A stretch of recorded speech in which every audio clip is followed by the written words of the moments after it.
Hello বন্ধুরা, আজকে তোমাদের সাথে একটা স্মুথিং হেয়ার শেয়ার করছি। তো দেখো চুলটা কীরকম। তো তোমরা ইচ্ছে করে সেটা ঘরেও ট্রাই করতে পারবে।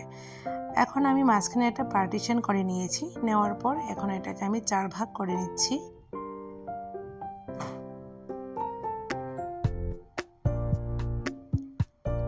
এভাবে 4 ভাগ করার পর এখন আমি সবগুলো ভাগে ক্লিপ দিয়ে আটকিয়ে দেব।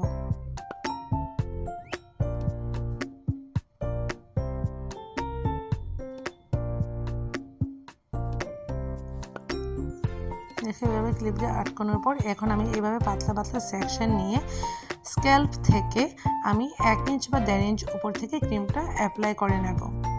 আর হ্যাঁ, অবশ্যই তোমরা মনে রাখবে এই ক্রিমটা অ্যাপ্লাই করার সময় হাতে গ্লাভস অবশ্যই পরবে। তারপর আমি 2 আঙ্গুলের সাহায্যে এভাবে টেনে টেনে দিচ্ছি। টেনে দেওয়ার পর এখন চিরুনির পেছনের জায়গাটা দিয়ে এরকম আমি টেনে টেনে দিচ্ছি। টেনে দেওয়ার পর আমি চুলটা একদম নর্মাল ওয়াটার দিয়ে ওয়াশ করে নিয়েছি। সেটা আমি শেয়ার করতে পারিনি তোমাদের সাথে, তার জন্য দুঃখিত। তো সেটা ওয়াশ করার পর এখন আমি ব্লো ড্রাই করে নিচ্ছি। প্রথমেই আমি ঠান্ডা হাওয়া দিয়ে চুলটাকে শুকিয়ে নিচ্ছি। তারপর লাস্টের দিকে একটু গরম হাওয়া দিয়ে শুকিয়ে নেব। তো শুকানো হয়ে গেছে।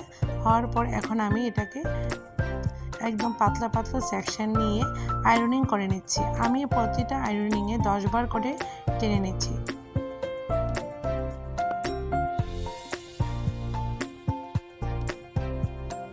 এভাবে টেনে নিচ্ছি। তো নেওয়ার পর এখন আমি চুলটাকে নিউট্রিলাইজার লাগিয়ে লক করে নিচ্ছি। আর হ্যাঁ, নিউট্রিলাইজার লাগিয়ে 20 মিনিট রাখতে হবে এবং ক্লায়েন্টকে বলতে হবে যাতে ও নড়াচড়া না করে, একদমই 20 মিনিট সোজা হয়ে বসে থাকে। কারণ চুলটাকে আমি লক করছি যাতে লকটা সুন্দরভাবে হয়। তো এভাবে আমি লক করে নিচ্ছি। আর দেখো আমি কিভাবে নিউট্রিলাইজারটা লাগিয়ে সেটাকে 2 আঙ্গুলের সাহায্যে টেনে টেনে দেবো আবার আগের মতো করি।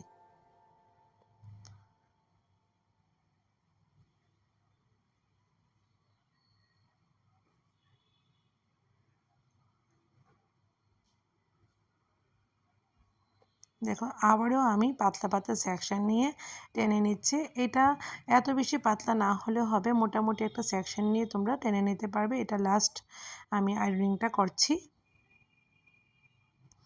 তো লাস্ট আয়রনিং করার পর দেখো আমার চুলটা কীরকম রেজাল্ট আসলো। যদি ভালো লাগে তাহলে অবশ্যই লাইক, কমেন্ট আর শেয়ার করে দেবে। আর নতুন নতুন ভিডিও দেখার জন্য আমার চ্যানেলটা সাবস্ক্রাইব করে দেবে।